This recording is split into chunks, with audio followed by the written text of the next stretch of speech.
Pessoal, hoje nós vamos falar sobre a polêmica que tomou conta do debate nessa última semana. Pode uma torcida organizada tomar partido de um movimento político? Ou mais, pode um clube de futebol, no caso o Flamengo, tomar partido político? Nós vamos ver tudo nesse vídeo. Vamos ver também os detalhes da renovação do contrato do Jorge Jesus com o Flamengo. E ainda, o Flamengo é destaque entre os clubes mais transparentes do Brasil. Eu vou te explicar o que isso pode significar. Tudo isso e muito mais já no Fla Notícia News, o seu canal do Mengão aqui no YouTube. É logo depois da vinheta. Fica aí. Roda a vinheta.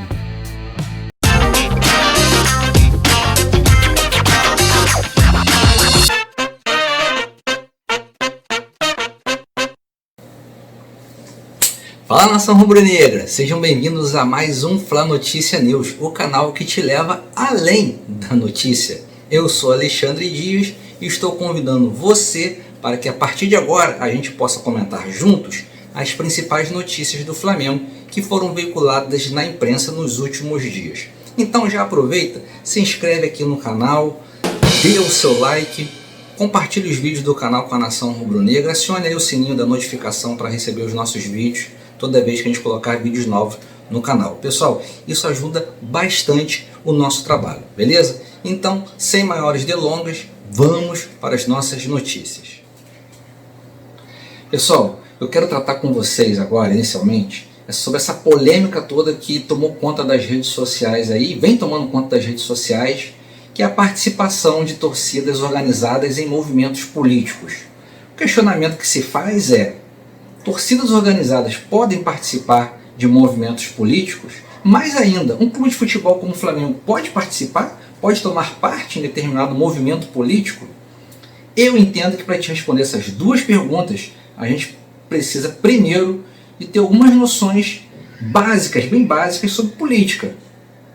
E eu gostaria aqui que nesses 2 minutinhos seguintes agora a gente discutisse rapidamente essas noções básicas de política. Eu já começo dizendo o seguinte: se você é daquela pessoa que diz que não gosta de política, que não está nem aí para política, eu tenho uma notícia ruim para você. Que notícia é essa? É que você faz política todos os dias, em todos os ambientes que você conviva, desde que você conviva com mais de uma pessoa, obviamente. Você faz política na sua casa, você faz política no trabalho, e eu vou te dar exemplos práticos disso agora. Vamos lá, você está na sua casa, você e sua esposa, e aí, pós-pandemia, jogão do Mengão no Maracanã, quarta-feira, 9 horas da noite, você vai lá e comprou o ingresso. Sua esposa não gosta de futebol, não é ligada ao futebol, você morrendo de saudade do Flamengo, você foi lá e comprou o ingresso para ver o Mengão. Só que, meu camarada, você se esqueceu que nessa quarta-feira, pós-pandemia, a sua esposa tinha marcado de vocês irem na casa da mãe dela. Ou seja, você tinha que ir visitar a sua sogra. Sua esposa morrendo de saudade da mãe, marcou na quarta-feira. E aí, como é que você vai compatibilizar agora esses interesses? O seu de ver o jogo, matar a saudade do Flamengo, e da sua esposa de matar a saudade da mãe dela. Na política, meu amigo, vai ser a política que vai te salvar. Você vai chegar para sua esposa e vai dizer o seguinte: meu amor, será que a gente não pode remarcar essa visita à sogrinha para o domingo? Eu até tinha um jogo no domingo lá com a rapaziada do futebol, mas eu vou desmarcar, a gente vai para a casa da sua mãe, e até melhor, porque a gente passa o domingo inteiro lá, a gente chega de manhã, a gente almoça lá e vai embora só no finalzinho da tarde. E aí eu posso ir para o Maracanã ver o jogo na quarta-feira. Sua esposa vai avaliar a situação e falar: realmente, eu gostaria de ir hoje, estou morrendo de saudade da minha mãe, mas eu vou domingo, que domingo eu fico mais tempo lá com ela. Isso que você acabou de fazer foi política. E a política é isso, pessoal. Nas palavras do Aristóteles, política é o conjunto da sociedade conseguir um bem comum. Ou seja, é você conseguir fazer convergir interesses diferentes para a obtenção de um bem comum e legítimo. No seu ambiente de trabalho, não sei se você é empregador, se você é empregado, mas geralmente empregador e empregado têm interesses divergentes, Só que um abre mão de alguma coisa, o outro abre mão de outra coisa e vocês conseguem chegar num acordo. Ou seja, política é isso, é abrir mão, negociar de forma que todos consigam alcançar os seus interesses. Interesses, obviamente, legítimos. Por exemplo, o Rodolfo Landim, quando foi visitar o presidente da República, ele não foi visitar o político Jair Bolsonaro, ele foi visitar o presidente da República. O Landim foi fazer política para tentar alcançar o interesse do Flamengo. Obviamente que ele foi criticado por isso, mas essa crítica, para mim, ela está baseada em intolerância política, intolerância partidária. Então nem trago para o debate. Então, política todos nós podemos fazer. O Flamengo pode fazer. Uma torcida organizada pode fazer política também. Não estou dando a resposta ainda, hein? Fica aí nervoso achando que eu já dei a resposta, não. O que eu estou falando é que uma torcida organizada pode fazer política. Ainda não dei a resposta se ela pode ou não tomar parte em um movimento político. Por exemplo, uma legislação que fale sobre, que venha regulamentar a questão das torcidas organizadas, vocês acham realmente que uma torcida organizada não pode discutir? Os representantes das torcidas organizadas não podem lá visitar lá o Congresso, as lideranças políticas, para saber o que está nessa legislação, o que ela veda, o que ela não veda, o que ela permite? É óbvio que pode. Isso é política, né? Questão de interesses. É você conjugar os interesses com o bem comum, buscando ali a satisfação de todos. Beleza? Agora, com essas informações, vamos responder. E eu já digo de cara, não concordo que clube de futebol ou torcida organizada tome partido de manifestação, qualquer que seja essa manifestação. Por quê? Em relação ao clube de futebol, há uma vedação estatutária. O Estatuto do Flamengo veda que o Flamengo tome partido de qualquer orientação política que seja. Tome partido de qualquer governo, seja para apoiá-lo ou seja para não apoiá-lo. Então, para o clube de futebol, para o Flamengo, é uma vedação estatutária. E para as torcidas organizadas? Para mim, minha opinião, vocês podem deixar a opinião de vocês devem deixar a opinião de vocês, que pode ser completamente divergente da minha, não tem problema, mas para uma torcida organizada há uma vedação moral em tomar parte de determinado movimento político, seja esse movimento pró-governo, a favor de governo, seja esse movimento mais para a esquerda ou para a direita, ou centro-esquerda, centro-direita. Por que, pessoal, uma vedação moral? Porque quando as pessoas se filiam a uma torcida organizada, elas estão pensando no clube de futebol. Quando as pessoas se filiam a uma torcida organizada do Flamengo, quando elas se associam a uma torcida organizada do Flamengo, ela não está pensando no governo A nem no governo B, ela está pensando no Flamengo. É no Flamengo que ela está pensando. Então, para mim, há uma vedação moral, porque quando uma torcida organizada ela toma partido político, ela toma partido em determinada manifestação, ela está desconsiderando aquelas pessoas que fazem parte do seu conjunto. E uma torcida organizada, e como a gente viu, a política, ela é para um bem de todos. Ela não é para o bem de 40%, 50%, 60%, 70% e o restante não. Então, por isso, para mim, é uma vedação moral, né? Há uma boa fé. A boa fé manda que uma torcida organizada não tome parte em questões político-partidárias, em movimentos políticos partidários. Tem que se respeitar o conjunto, todo mundo, todos ali. Então, numa torcida organizada, a gente todo que é credo, a gente tudo com orientação política. Então, não concordo que uma torcida organizada tome parte em movimentos políticos, que é diferente de uma torcida organizada fazer política. Porque quando uma torcida organizada faz política, ela está pensando no bem de todos que a compõem. Beleza? O que eu quero deixar claro é que os membros de uma torcida organizada, considerados individualmente, se eles querem participar de determinada manifestação sem que estejam representando a torcida organizada, eles têm toda a liberdade, seja para um ato para criticar ou para apoiar o governo, desde que eles façam isso de forma individual, por eles mesmos, sem qualquer tipo de representatividade da torcida organizada ou mesmo do clube. Então isso é uma outra coisa, é coisa diferente. Individualmente, quem é membro lá da torcida organizada, de uma torcida organizada qualquer, se ele quiser se juntar lá com outro membro da torcida organizada lá que também tem o mesmo pensamento que ele e querem participar de uma manifestação pró-governo ou contra governo, beleza, desde que eles não estejam ali como se representantes da torcida organizada fossem. Aí eu penso que não pode. Então, recapitulando, para mim, clube de futebol, Flamengo, em hipótese alguma, há uma vedação estatutária, não pode tomar parte de movimento político, não pode tomar parte de orientação política nenhuma, seja para a esquerda, seja para a direita, por qualquer lado que seja.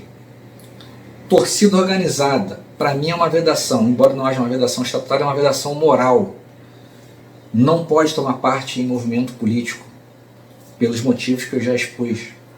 Agora, os membros individualmente considerados podem se manifestar, participar de manifestações, à vontade. Aí eu não vejo problema nenhum.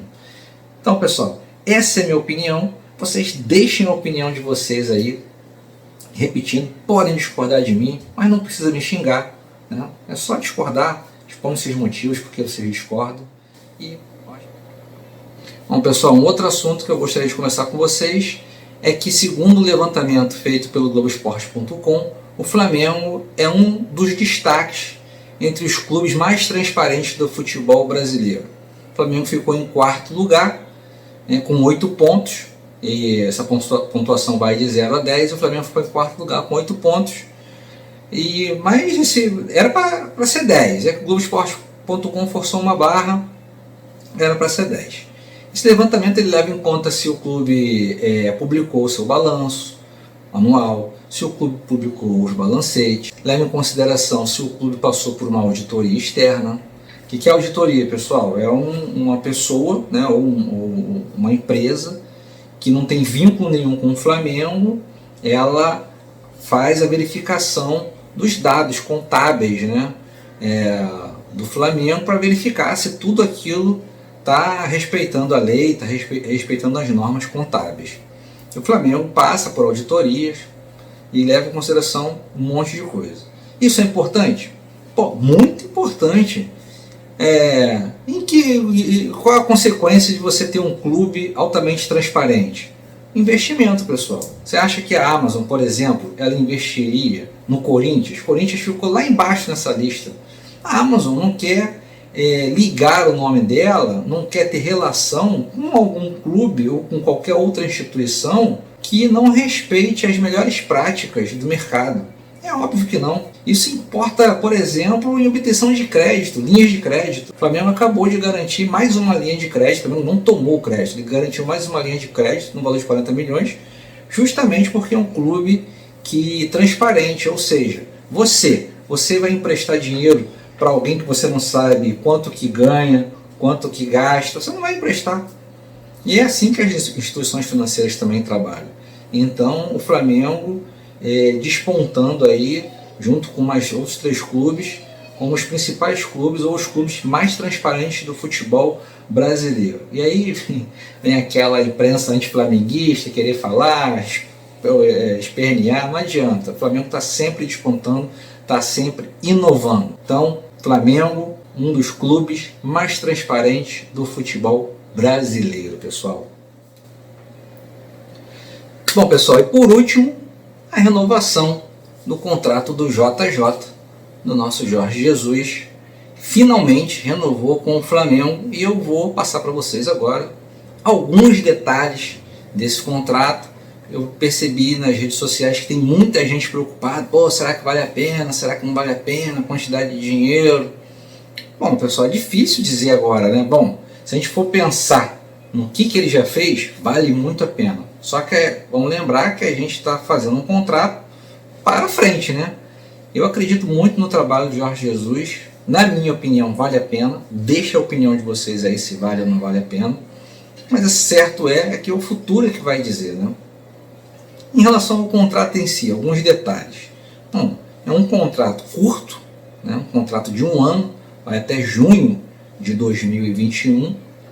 Dentro das cláusulas do contrato está lá uma liberação dele sem qualquer tipo de ônus para o Jorge Jesus, caso ele receba o convite de algum clube europeu, obviamente que não vai ser qualquer clube, né? A gente pode imaginar aí um Real Madrid, um Barcelona, um Manchester, algum clube nesse nível, né? Eu não acredito que ele vá sair do Flamengo para pegar qualquer clube da Europa. Ele já tinha dito uma vez que ele só vai aonde ele tem ele sabe que ele tem capacidade de ganhar títulos. O Jorge Jesus é movido a conquistas.